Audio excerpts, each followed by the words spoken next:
Oh, okay. All right.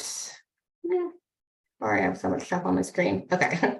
Good afternoon, everyone, and thank you for joining us on this month's new member onboarding webinar. My name is Sydney Konahia, and I'm the manager of membership retention and recruitment at IFA, and we have a great hour lined up for you this afternoon.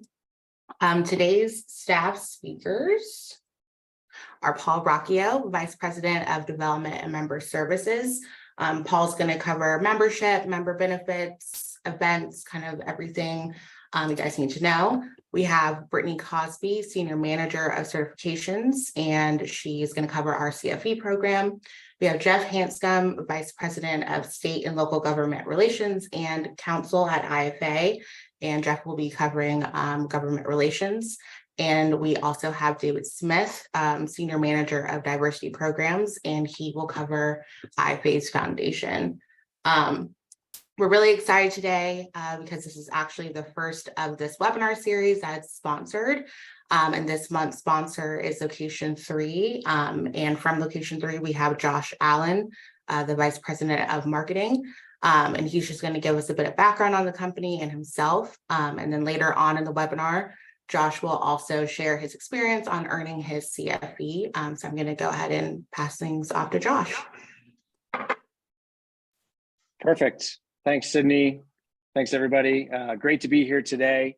Proud to represent Location3. For those who are not familiar with Location3, our purpose is really to be the premier partner for franchise brands by driving growth through digital transformation. My role is Vice President of Marketing at the organization, as Sydney mentioned, and I am a proud certified franchise executive with the IFA. Location3, as the slide shows, we've been around since 1999 and supplier members to the IFA since 2008. Headquartered here in Denver, Colorado, but as many organizations over the past several years have had to adapt to a remote and hybrid environment, we've got folks all over the country. So about 85 of us in total who are certified in digital media, digital marketing, and certainly franchising. We are proud to work with more than 50 franchisors currently, and roughly about 50,000 franchise owners as well through our strategic marketing services, as well as our software platform for Local Act. So for those who may not be as familiar with us, our goal is really to, as I said, help you transform your brands and your business by really leaning on our core values in every engagement that we have at both the franchisor and the franchisee level. We focus on critical big picture thinking, innovation, being accountable stewards to all of our partners, being collaborative and adaptable, and ultimately, because we specialize in digital, being data-driven in everything that we do. As I mentioned, we're founded in 1999. We've been a part of franchising for the better part of 16 years. We work across categories from retail to healthcare, finance, education, service-based brands, you name it. And I think what really sets us apart from other suppliers in the organization is that, we stand by our performance. We're proud to be recognized by our peers. We were the recent winner last year of the top prize at the Franchise Innovation Awards. Really, I think the additional piece is the support we provide for franchise owners. So we really understand the nuances of franchising and how we can apply marketing to drive that growth, both at the franchisor and the brand level, but certainly where it matters most at the franchisee level when it comes to location awareness, market awareness, and ultimately bottom line revenue. So proud to be a part of the IFA, excited to talk about my experience as a CFE, and just want to say thanks again to the IFA for having us today. Thank you, Josh. And like Josh mentioned, and I did earlier, we'll have him jump back in a little bit later once we cover CFE. But for now, I'm going to go ahead and pass things over to Jeff Hanscom so he can kick us off with government relations. Thanks, Sydney. Afternoon, everybody. Thank you for your membership. Josh, thanks for supporting this program. We appreciate it. So as Sydney mentioned, Jeff Hanscom, VP State and Local Government Relations for the International Franchise Association. I've been with IFA, hard to believe, it'll be 9 years in the fall. But this is a snapshot of the GR team, GR, short for government relations. So I do all of our state and local. So if you have an issue in a state capitol or city hall, that is my neck of the woods, so to speak. We've got some of my colleagues who handle everything federal. Erica and Anna handle all of our grassroots and PAC engagement, which I'll talk about in a minute. And Paul has a little bit of a foot in helping me with state and local and also on the grassroots side. Go ahead, Sydney. So what does GR do? What is government relations? So for those of you who are new to the trade association world, we are your voice. We are the business model's voice to elected officials at all levels of government, federal, state, local, and also at the agency level. So the Federal Trade Commission, National Labor Relations Board, Department of Labor, so on and so forth. We like to say we do all three things that are IFA's mission statement: protect, enhance, and promote the business model. And again, we do that at all levels of government, and we have a number of different tools in the toolbox that allow us to do that, which I'll talk about here in a second. Go ahead, Sydney. So some of our tools: grassroots and grass tops advocacy, right? Again, if you're new to the trade association world and or the government relations space, grassroots advocacy is the engagement of local franchisees to reach out and meet with or talk with or express their views to elected officials. Now, those can be views expressed to folks in Sacramento, California. They can be expressed to federal regulators at the FTC. They can be expressed to senators, congresspeople. Again, at all levels of government, there are issues that we deal with. But in each and every one of those instances, our best advocates, the business model's best advocates, are the franchisees themselves. And that's really what grassroots advocacy is. So we'll talk about the Franchise Action Network, or FAN, in a second, but I would certainly encourage folks to join that and encourage their franchisees to join it, because it is one of our most effective tools as we do our advocacy work, again, federal, state, and local. Grass tops advocacy is very similar to grassroots, except that's more engagement of C-suite type folks. So, for example, we have brands that are headquartered in almost every state across the country, and inevitably we may have an issue in Texas or Alabama or Florida or California, and we may very well call on a brand that is headquartered in Texas, Florida, or Alabama to reach out to their elected officials. And it probably doesn't come as a surprise to folks that a lot of folks at the C-suite or higher echelons of a lot of these companies have existing relationships with their elected officials, whether it's federally elected officials or state and local officials. But again, that's a snapshot of grass tops advocacy. Really, the biggest thing to take away here is that when we come asking for assistance, it's for a reason, and it is very effective in helping us move the needle to protect the business model for everybody. So please do pick up the phone, or in this instance, answer the email when we come asking for you guys to help out, because it's for everyone's benefit. FranPAC is IFA's Political Action Committee. FranPAC is our tool to support members of Congress, senators at almost exclusively at the federal level, who we view as supportive of franchising. FranPAC exists and subsists on private contributions from IFA membership. So if you're interested in learning more about FranPAC, we can put you in touch with Anna on our team, who can tell you everything you need to know about FranPAC. But it is, again, one of the tools in our toolbox that opens a lot of doors for us, especially here in DC. Public awareness campaigns and just general media is a lot of also what we are engaged with in conjunction with colleagues over on the marketing and the communications side of the IFA shop. Right now, we will talk about in a little bit the Open for Opportunity campaign that we've been running for the last 2 years now. Really, those are ways that we can go out and spread the good word of franchising, right? So that when we do inevitably have an issue in New Jersey, for example, legislators already have heard about franchising, and they have good things to hear about it because they know what franchising is, what we do, the power of entrepreneurship, things of that nature. But we really use public awareness campaigns as a way to, soften the ground, if you will, before we inevitably get to a state and have an issue that we are working against from a legislative perspective. Direct lobbying, that's, the traditional shoe leather lobbying, sometimes Zoom, sometimes Teams, sometimes actually going places nowadays. That's where I will go to Sacramento and be in the state capitol, meeting with lawmakers, or my colleagues will be here in DC, going up to the Hill, meeting with senators, congresspeople, staff, to explain to them what it is, what franchising is, and why legislation is either good or bad for the business model. We do a lot of that.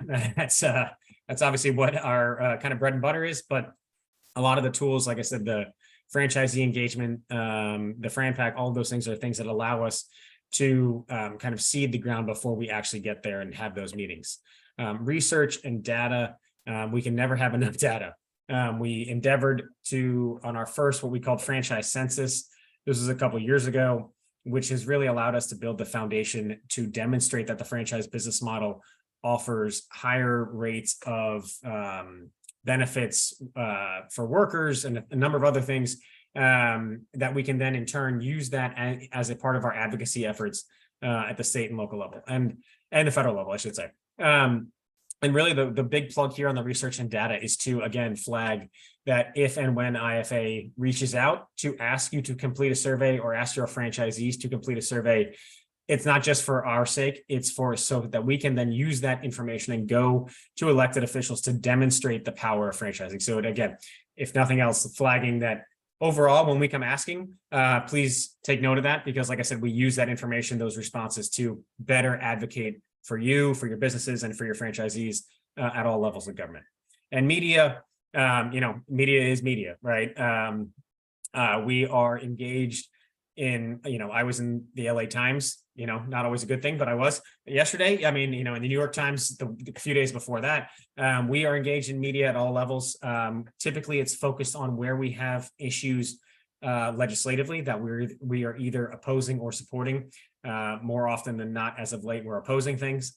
But we do, any media that you can imagine, social, digital, print, on down the line. Obviously, and we have an entire we have folks on the IFA staff who are, their job is to engage with the media and to obviously plug us in as lobbyists to ensure that our voice and our viewpoints from a business model perspective are relayed to media if and when they're covering stories that impact franchising. Go ahead, Sydney. So the Franchise Action Network, this is again part of the grassroots advocacy piece that I touched on. FAN is our tool to engage franchisees across the country if and when we need them. And I can tell you that we will inevitably need them. Even if you're in a place like Montana or North Dakota, we will inevitably need folks there. We are just working on an issue at a federal level that is involved engaging folks in Montana and in West Virginia. So just because you may live in a state that is red or blue or purple and you haven't heard a lot about franchising, it doesn't mean that we're not going to need your engagement, because like we can tell you that we will. It's one way, shape, or form at some point. So really, FAN is again, it's our method to communicate with franchisees across the country about what's going on and how they can help protect the business model when legislators at the federal and/or state level are looking at. So again, I would encourage folks to engage in FAN, and it's as simple as signing up. There's no cost to it or anything like that. It's really just a method by which we use to communicate and allow folks the opportunity to communicate their viewpoints to elected officials. Go ahead, Sydney. And then just a quick, kind of why do we exist as a government relations department, right? From an IFA perspective. If you look back to the early days of the pandemic, which thankfully are relatively far in the rear view at this point, but in those early days, this is when PPP was first becoming a thing, right? When that program was first getting built. But for IFA's engagement and a seat at that time, a virtual table, but a seat at that table, the franchise business model would have almost certainly been excluded from being able to access PPP loans. And we know now that access to those loans kept countless franchisees and franchisors afloat over the last 2.5+ years. And this dovetails with an issue that we face constantly from a business model perspective, and that is the discrimination of franchising just because we're a franchise, right? People automatically see a McDonald's or a Subway or a Marriott or any other big brand that is operated by an individual franchisee, and they automatically associate that with big brand, right? They're like, well, they don't need PPP loans. They're McDonald's, right? They have all the money they need. When in fact, and we all know that franchising is based on individual owner operators who are the same as their non-franchise counterparts. They just happen to be a franchise and not Jeff's Burger Store, right? So really, like I said, if you look back at PPP, when that program was built, if government relations at IFA wasn't around, franchisees would not have had access to that money. So again, a little bit of a pat on the back, so to speak, but also to underscore the importance of when we come asking for your support and your engagement. It's important, and it does make a difference. So go ahead, Sydney. These are some of the other advocacy and things that we've been engaged in over the last couple of years. Again, obviously COVID issues, bipartisan support to maintain the FTC franchise rule. Most of you are probably familiar with the FTC franchise rule in so much as it is the primary mechanism by which franchising is regulated at the federal level. All federal rules undergo every 10 years, they undergo a review process. We are engaged with the FTC as that rule is currently undergoing a review process. So we are doing our best to maintain as much of the status quo as we can to ensure that the regulatory framework that is in place that we see as working remains, but also there are places that we think it can be strengthened. So we're working with the FTC to try to do that. In some of these more what I would call obscure issues, accounting standards, the Federal Accounting Standards Boards or FASB. I can tell you 8.5 years ago when I got to IFA, if you had told me that we would engage with the Federal Accounting Standards Board, I would have been like, I have no idea what you're talking about. But we do. So if there's an issue, that's just, again, another way to say if it impacts franchising, we're going to engage on it to ensure that we protect the business model. We work against franchise bills in places like California or Oregon or Alabama or Florida, Arkansas, where I was a few weeks ago. Again, if it's happening and it's impacting franchising, that's why we're here. And so like I said, we just appreciate your support. Go ahead, Sydney. And this, a quick snapshot of what we're facing this year. The biggest issue at the state level right now is the FAST Act or its derivative, its stepchild that we're now dealing with. And this is something that if you're interested in engaging in California, if you have franchisees that are based in California that are specifically in the quick and counter service restaurant space, I would highly advise you and encourage you to engage with us in California in terms of what we're doing there.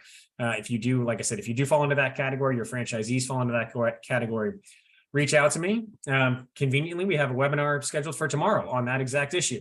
So if you're interested in that, let me know. There's a whole host of problems with the FAST Act, and I could do an entire hour on just that. But trust me when I say that California is obviously a challenging place, not just for franchising, but for a lot of businesses. But we are heavily engaged there. We have joint employer and or independent contractor rulemakings going on at the federal level. Given the current gridlock in Congress, a lot of the advocacy, or not advocacy, a lot of our work has shifted to protecting the business model at more of the agency level. So the Federal Trade Commission, National Labor Relations Board, Department of Labor, places like that. Again, I touched on this, the equitable treatment of franchises. That's the notion that franchises are somehow put into a different category from a legislative perspective. Whether it's a minimum wage and franchises have to get there faster than non-franchise or scheduling issues or anything like that, anything that separates franchises or treats them differently. We certainly try to oppose that and or educate lawmakers to explain to them what a franchise is and what we're not.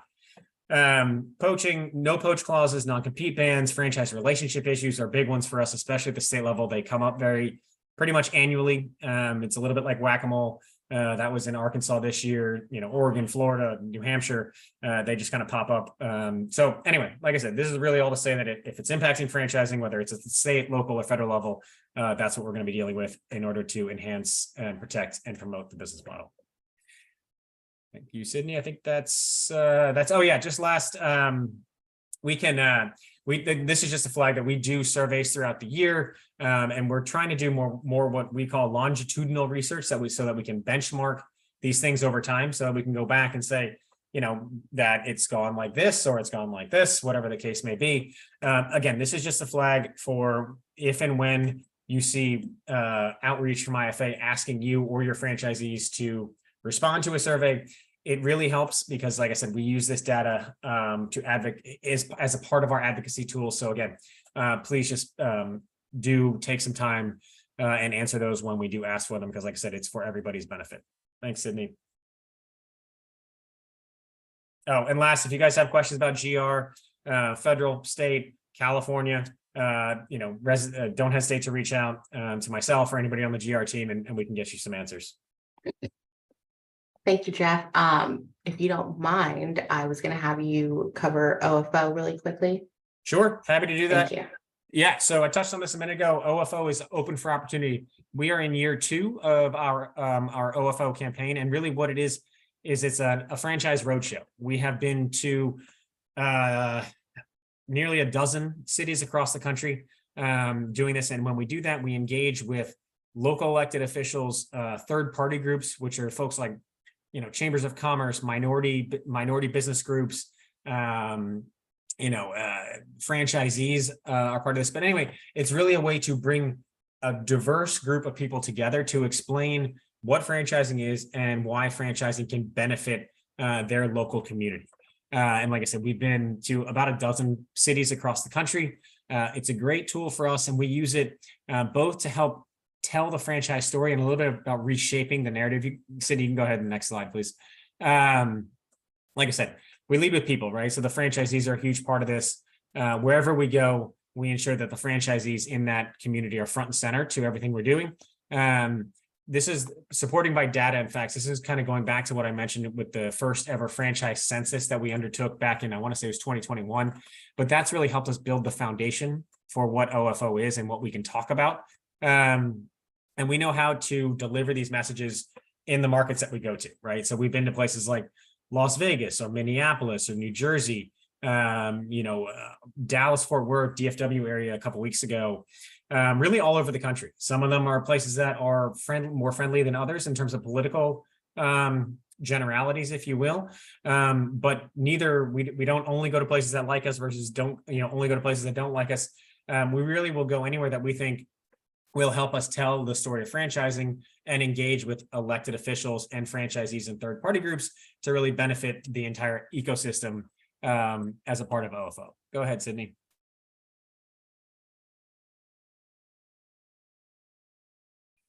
So again, I'm not sure how many different ways I can ask folks to get involved. I promise this isn't the only thing we do here.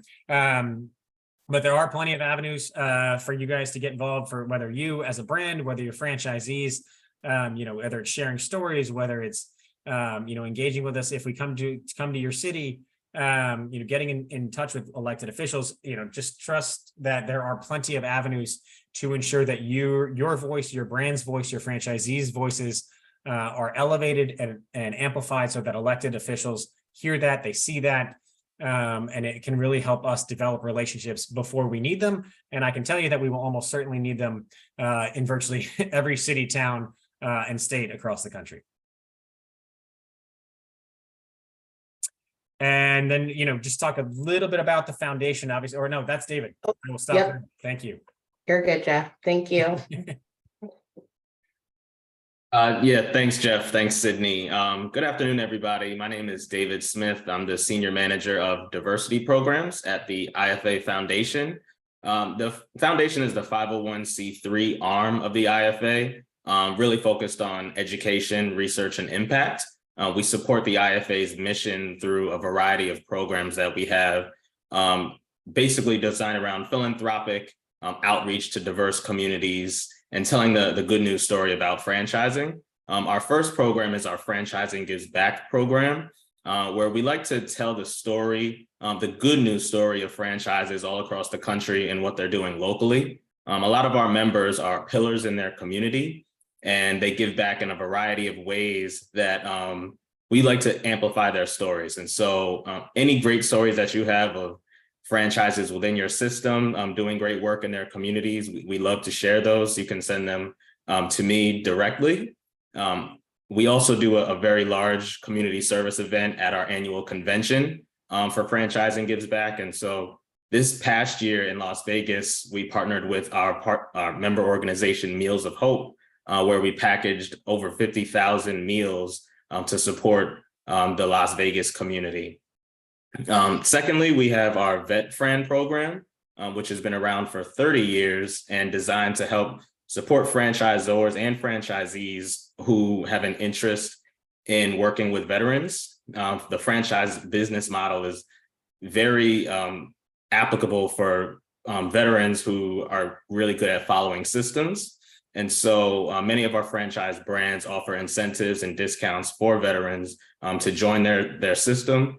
And we pool all of those incentives in one vet friend portal. And there's where you can list opportunities for veterans within your system. And then lastly, our Diversity Institute. We have 3 affinity group councils within the Diversity Institute: our Black Franchise Leadership Council, our Pride Franchise Leadership Council, and our Hispanic Latino Franchise Leadership Council. All 3 of these are comprised of volunteers who have raised their hand to help support the messaging of franchising within these diverse communities. And so we have a variety of programs, both virtual and in person, where we work with partner organizations, business associations, chambers of commerce to amplify the messaging about franchising and get that information to diverse communities, often which just don't know where to start when thinking about franchising. And so the Diversity Institute has a full calendar of events that we'd love to get your support in. For any of these programs, specifically the Diversity Institute, you can reach out to me at dsmith@franchise.org.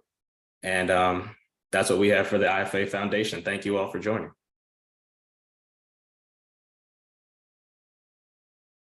All righty, I guess I'm up next, right, Sydney? Hi, everyone. I'm Paul Rocchio with the International Franchise Association. I have been with IFA for over 24 years now, so I like to say I'm either smart, stupid, or a little of both. But I just, this is an awesome association. I love, as we all do, we love working for all of you, franchisors, franchisees, and suppliers. It's an honor to support you all. And big shout out to Josh, my good friend Josh at Location3. Josh, thanks again for sponsoring today. Really appreciate it, my friend. So IFA member, I'm going to go over IFA member values and everything that we do on what I like to call is, we're the for-profit of the nonprofit, if you will. So, I like to say we bring in, all the revenue so everybody else here at IFA could spend it on obviously on very good things, things we do to, protect, enhance, and promote franchising and the business format franchise model. Jennifer Brandine is our fearless leader on the, on the business side. She is our chief operating officer. And then the departments that fall under Jen are events, exhibits, and sponsorships, headed up by Alan Catlett. And then under education, which is our CFE program, it's headed up by Sandy Curtis and Brittany Cosby. And then on the membership side, really I work for Sydney. Sydney does everything and tells me what to do. And so, we're a 2-person shop, and we're soon going to be bringing in a couple more people because we really need to. And then on the advertising side, some of you may know Sheila Fisher. She just came on board as our SVP of sales. She came from MFE Expositions, Com Exposium. She's been running the franchise expos for, 25 years. So we are very honored to have her part of our team now. And then on the marketing side, we have Heather and Marcella. And then on the business operations side, helping us all out internally here, we have Sarah, Caitlin, and Leah. And then I also forgot to mention, obviously, my dear colleague, Lynette James, who oversees exhibits and sponsorships, and then Janine, who oversees conferences and meetings. So this makes up the whole business team here within IFA. So a little bit of background on IFA. So we were founded in 1960. We were founded by Bill Rosenberg, and I had the pleasure of knowing Bill my first 3 years here at employment, and I would see him primarily at the annual convention, and he would love to tell the story about how, with other founders of franchise brands, because at the time franchising was going to be heavily regulated by, well, now the FTC, but and he would always like to say how he stood up, from the table and threw $100 down and said, let's start this blankety blank blank association. And here we are, over 60 years later.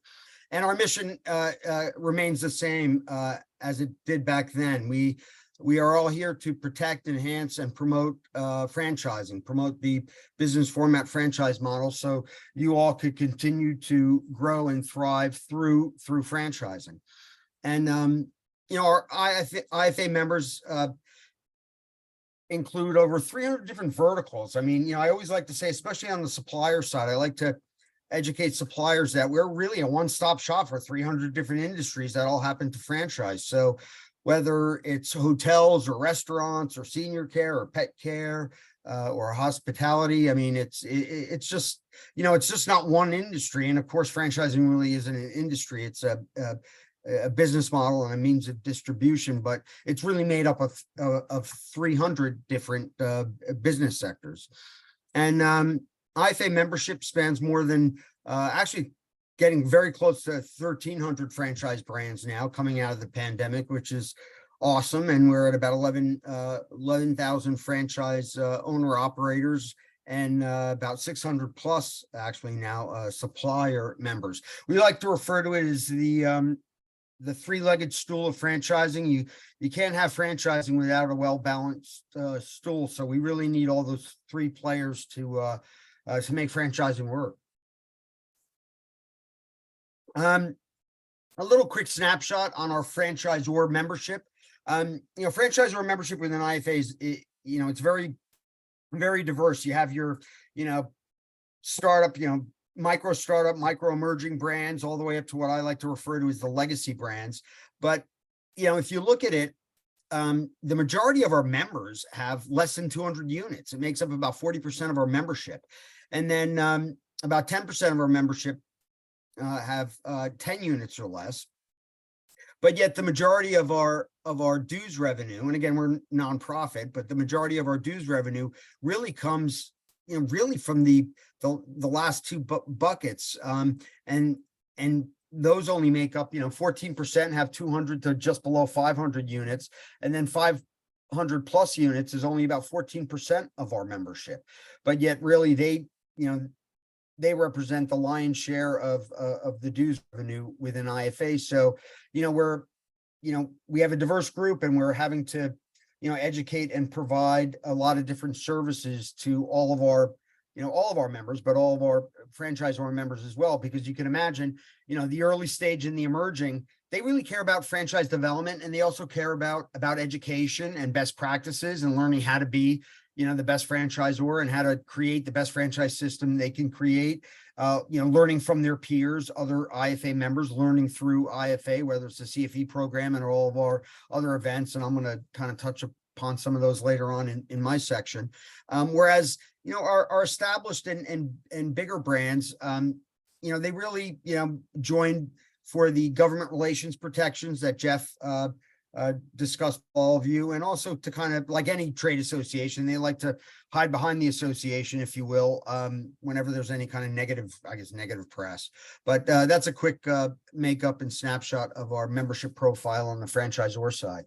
And then here's a snapshot on the member value that we provide to our members. So obviously, the key member benefits, if you will.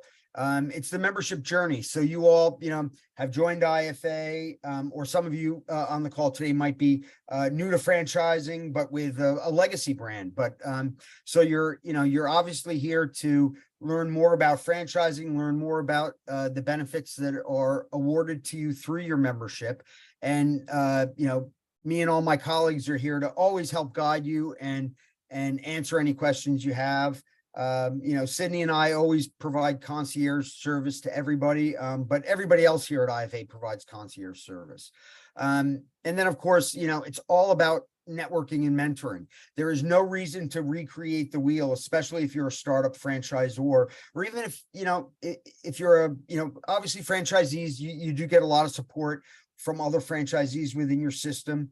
But the franchisees who are very active in IFA, they like to learn from franchisees at other systems. And sometimes they always bring back, ideas that are happening within other systems into their system. And then same with suppliers. If it's a supplier that may have one or two clients in the franchise space, they join IFA obviously to get more clients, but they also join because they want to build strategic alliances with other suppliers because they all cross-pollinate and cross-promote one another. And then of course on the franchisor side, it's all, and this goes with the other two legs as well. They all join IFA to network and learn from their peers. So we have our regional program, our franchise business network program within IFA. If you've been a member for a couple of years, we're just the stewards of the organization. It belongs to the dues paying members. And for us to have a vital organization, we need to have volunteer leaders. So, we'd love for people to get involved in committees, and I'm going to touch upon those in a little bit. And we also have, the supplier forum, franchisor forum, franchisee forum. We have a mentoring program and other leadership opportunities to serve on IFA's board. And then, of course, education and events, CFE, webinars like the one we're having today, various workshops and roundtables. Obviously, IFA events, our big event, our annual convention, but we have other events. And then we also partner with Franchise Update Media Group on a couple of events, which I'll touch upon. And then on the advertising side, there's awesome opportunities for our members to advertise with us, digital, print to a certain extent, but COVID, we've primarily gone all digital with Franchising World Magazine, but we do print 2 issues a year. And then there's various other opportunities for folks to reach out if you're a supplier, to reach out to your intended audience, and I'll give you some additional information a little bit later on in my portion of the presentation regarding the marketing and digital assets that are all available. So we use our digital assets to also help educate our members. It's all about thought leadership, and we utilize our existing members to submit articles to our magazine, to speak at our events, and we also have the opportunity for all of you to submit an article to our magazine or speak at our events. So if that's something anybody's interested, you can reach out to me or Sydney directly, and we'll put you in touch with the right person on our team here at IFA. So on the education side, Sydney, I'm sorry, am I going to chat about this, or is Brittany's gonna handle wonderful. this one, and then we'll go back to you. Take it away, please. It's all you. Yeah, I'll give you a quick break, Paul. Thank you. Hello, Yeah. everyone. My name is Brittany Cosby. I am the Senior Manager of Certification Programs at IFA. I represent the Education Department at IFA, and also I ask you to excuse my voice. I'm like fighting to get my voice back today, so sorry about that if it goes in and out. But yeah, so I represent the Education Department at IFA, and in the Education Department, we administer the Certified Franchise Executive Program, also known as the CFE program. You may have seen the CFE program on LinkedIn, or you may have heard about it through a colleague or a supervisor. So I'm just here to share some information about it. The Certified Franchise Executive Program is not a new program. It is a certification program offered through IFA that has been around for about 35 years. It is the certification program that's designed for individuals in the franchise professional or the franchising professional, just as accountants have their own credential or certification, just as HR representatives have their assurance certification. The CFE program is the certification for those in the franchise profession. A few reasons why candidates may choose to pursue this program. The number one reason is probably for the professional development opportunities. Through this program, candidates take courses in franchise law, business management, HR, leadership.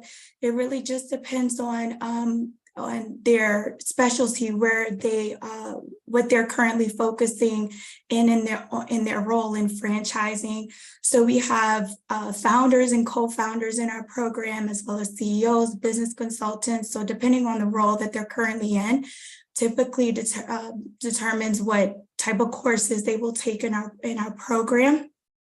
Another benefit would be peer networking. A lot of candidates pursue this program to network with others in the franchise industry. We have opportunities for candidates to network at conferences like IFA Convention, Franchise Leadership Development Conference.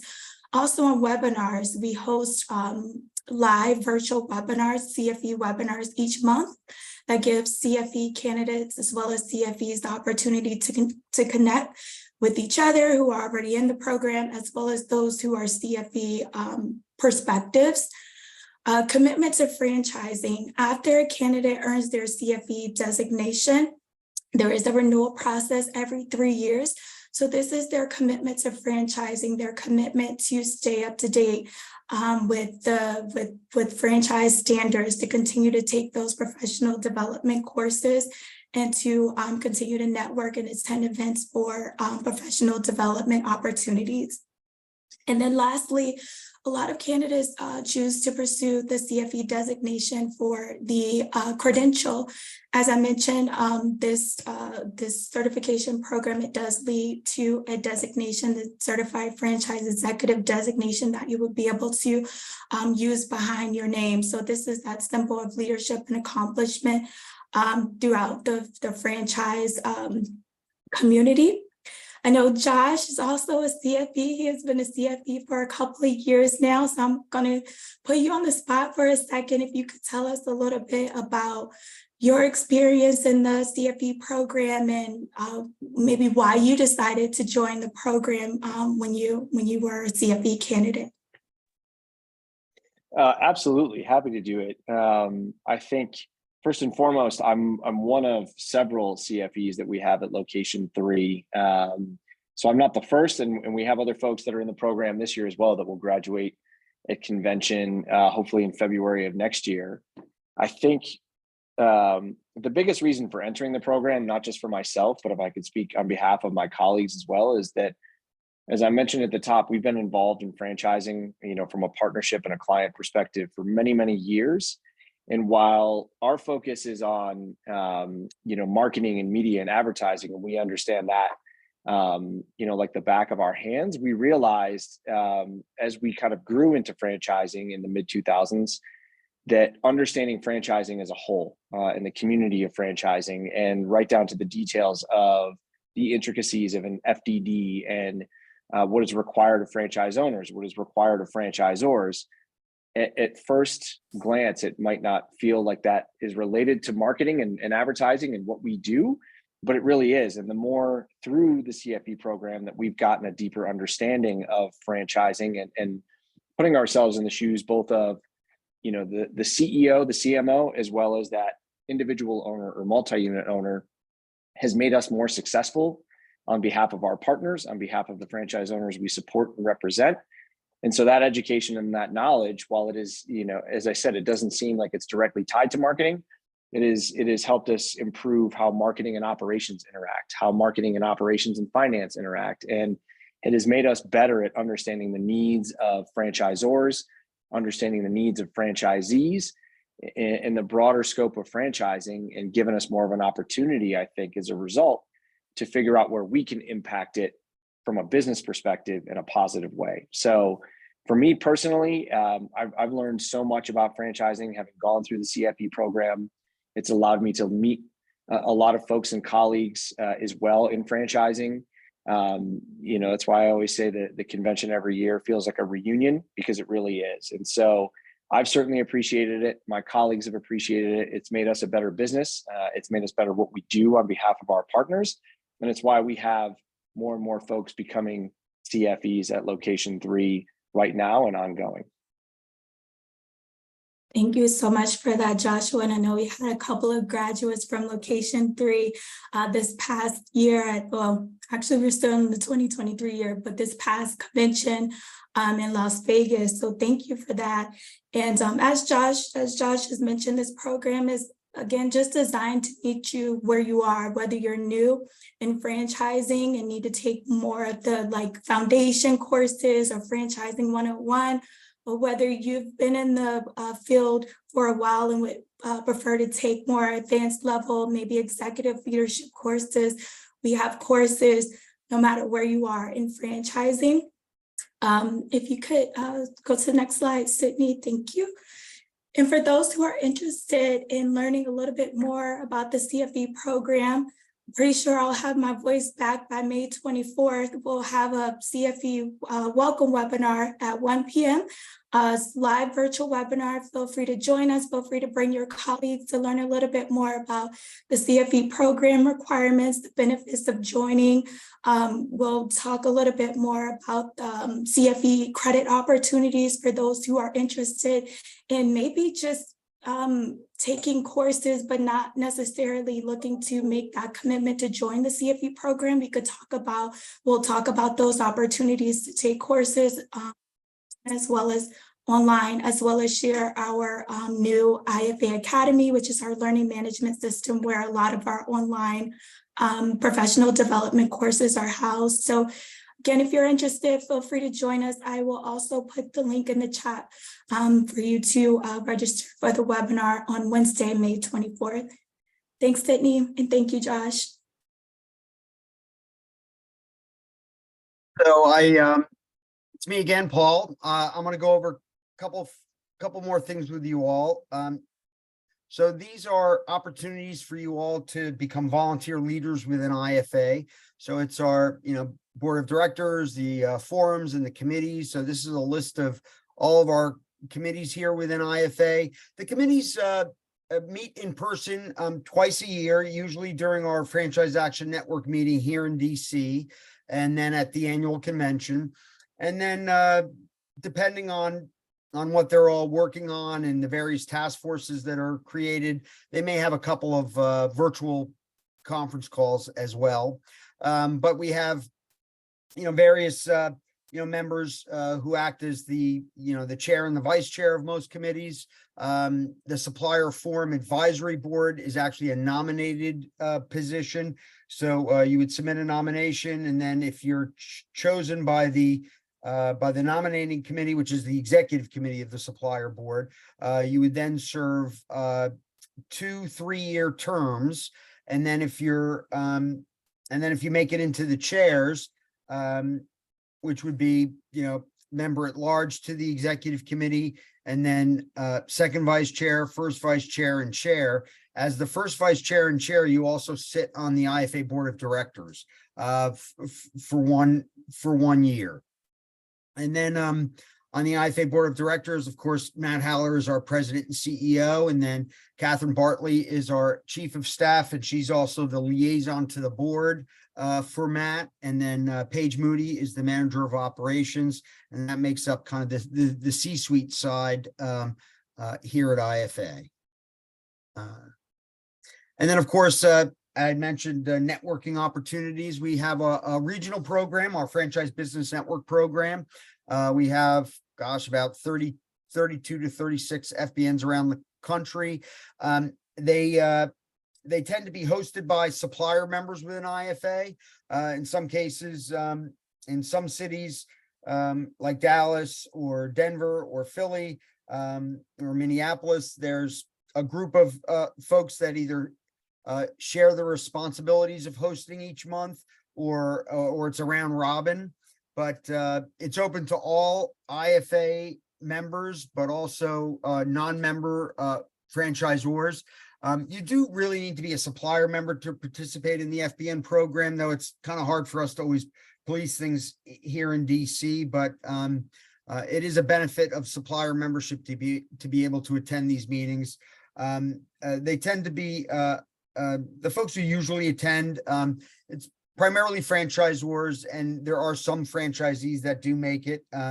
But the idea behind the program, it was actually the brainchild, if you will, of Fred DeLuca, the late founder of Subway, back in the 90s. This was something that he came up with. He thought it would be a great way for folks that can't always make it to, at the time, the IFA annual convention.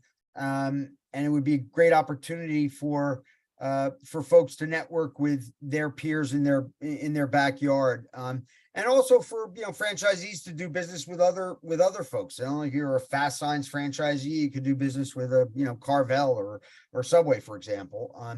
And the program's been around for quite some time. And if anybody has additional or wants to know more about it, please reach out to my colleague Sydney, and she'll be happy to answer any questions you have. And then this is a very valuable program. It's our mentor program called Friendship. This was honestly one of the those back of the cocktail napkin moments. I was at a FranNet annual conference, and John Rocci with Franworth, but at the time was the founder of Ducks Cleaning. He approached me and had the idea of formalizing a mentor program at IFA, and a few months later, this is what we had, and it's a great way for for example, Matt Haller and I were on a call with a re-emerging brand today that was acquired by a couple of franchisees, and now they're franchisors, and there's so many things they just need help and assistance with. And when I mentioned this to them, they were like, this is just what we need.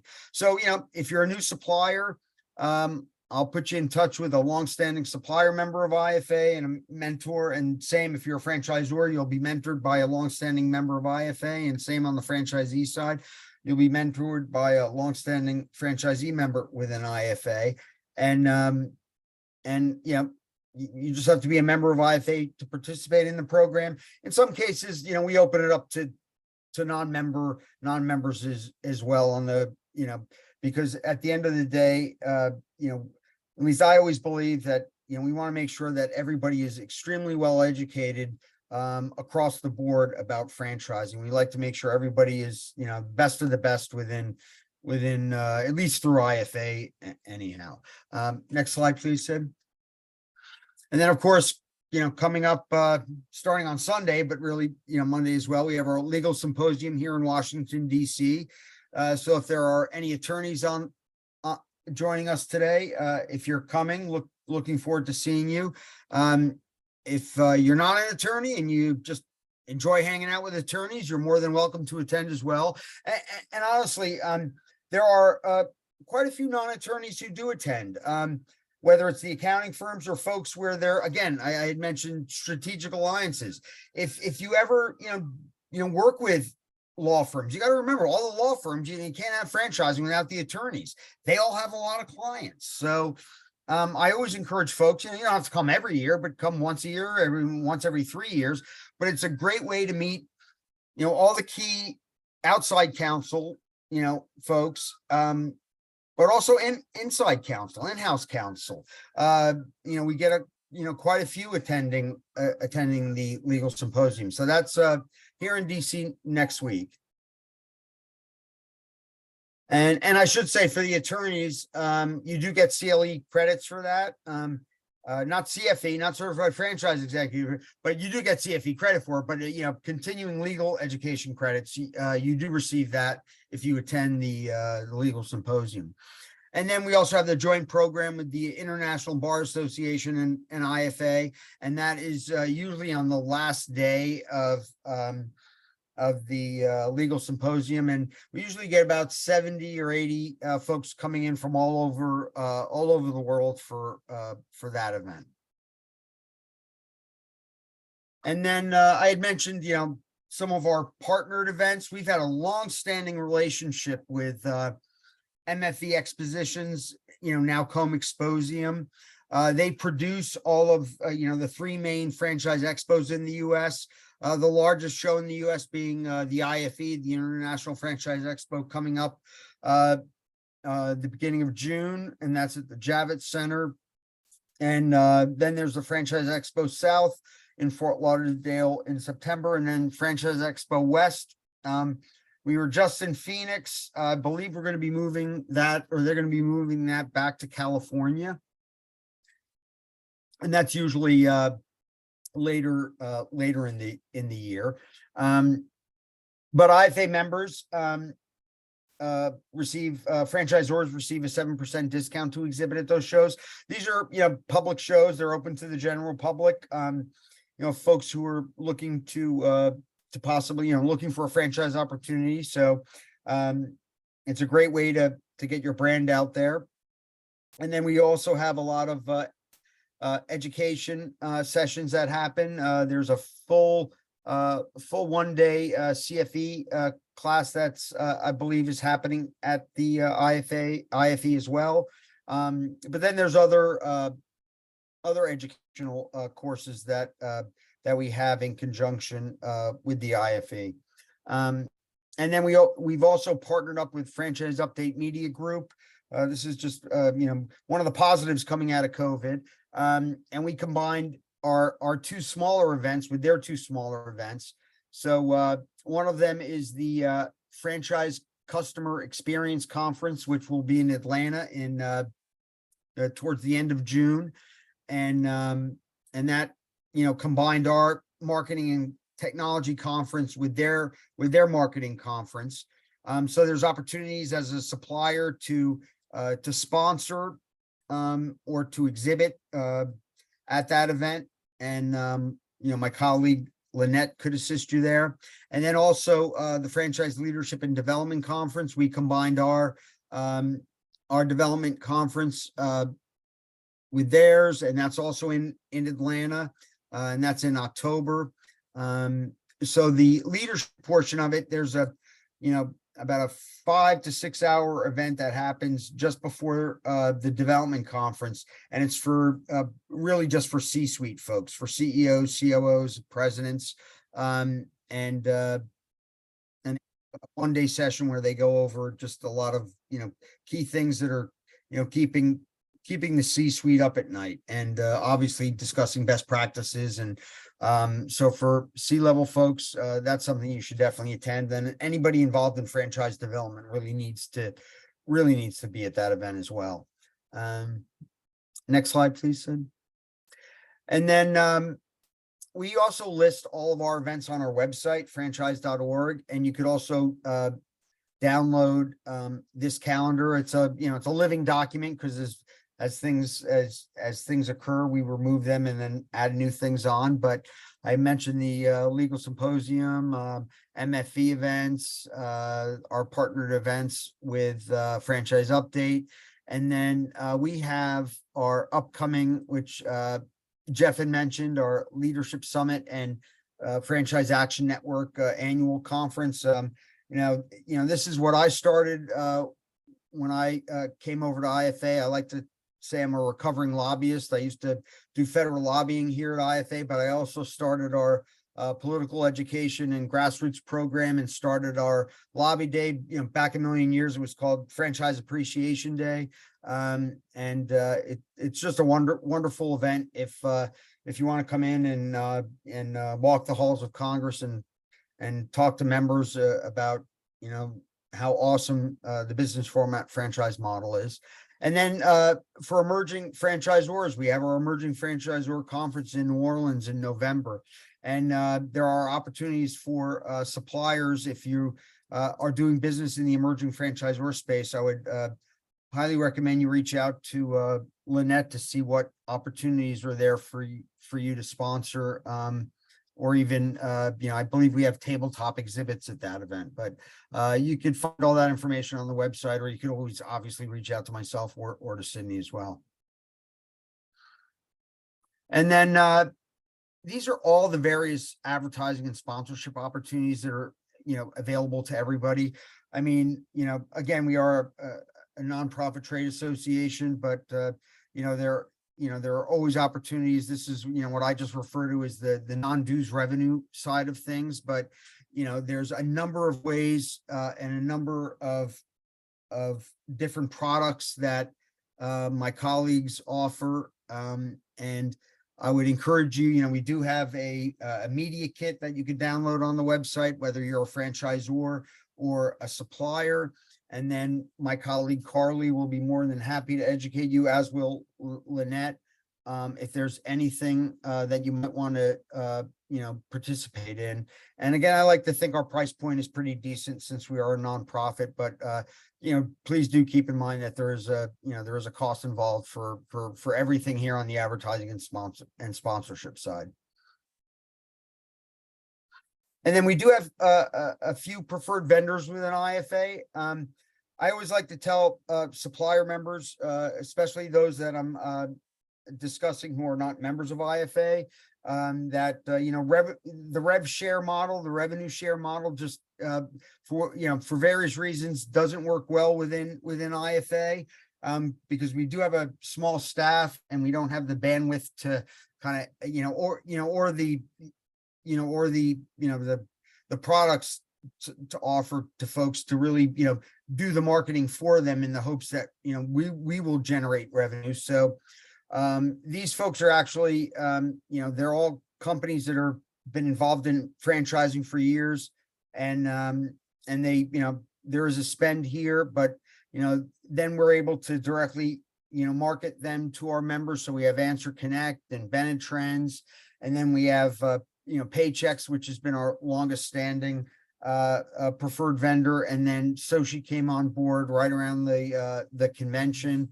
And I always like to tell folks that being that we're a membership organization, if anybody calls and they're looking for payroll services either for themselves or their franchisees, I have a responsibility to let them know that we do have a preferred vendor in the space, and I'll explain that to them.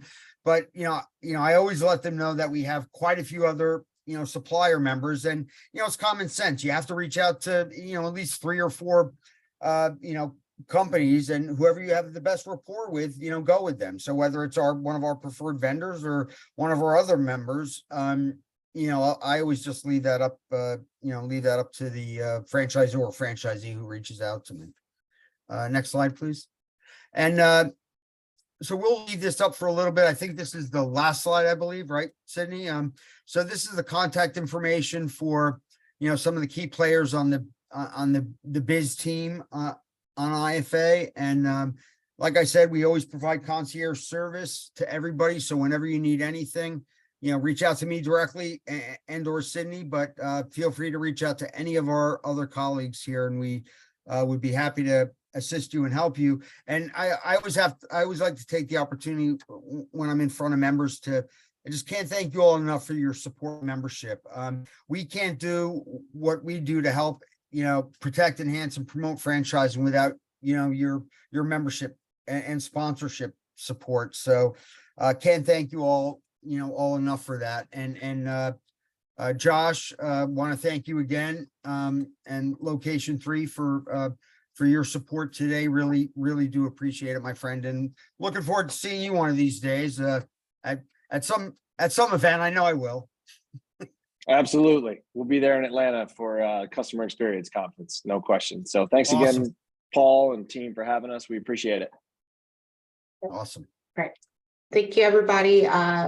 Appreciate everyone's time. Thank you again to Josh and Location3 for the sponsorship. And like I said earlier, this was recorded, and that will be put up on our YouTube channel later this evening. And then I will also send the slide deck around to everyone who registered. But yep, thank you, and enjoy the rest of your day. Thanks, everyone. Take care, guys. See you, Josh.